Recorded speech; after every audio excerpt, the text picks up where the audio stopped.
life policies are easy because you're either dead or alive. There's no question about is this a disability. But the big issue are who gets the money, also with funeral policy. So maybe unpack that a little bit for me. Yeah, with funeral policies, often that is the issue. With death, it is the beneficiary nominated. With funeral policy, it is whether the person who has been insured should have been insured. Did you have are you related? It's about whether, what we call insurable interest. So what is your interest in the person? And the policy, most of the policies or the insurers require the person to be a family member. So it would be your parents-in-law, your brother, your sister, your cousin.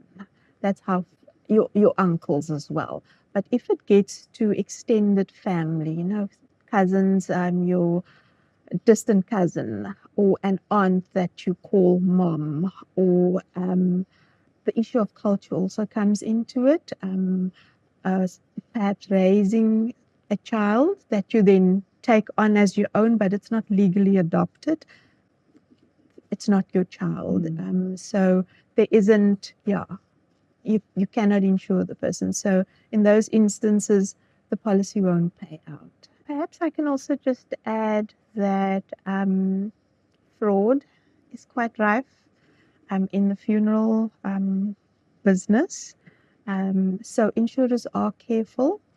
If there are 8 people who insured the same person, it is a red flag to insurers. Then there's also the issue in terms of death benefits, how the person, for example, died. If there is any suspicion of murder, yes, that is flagged, and that the insurer wouldn't pay. They might not outright say, or that the beneficiary is a suspect in a crime, or how the death occurred. Were you involved in risky activities? And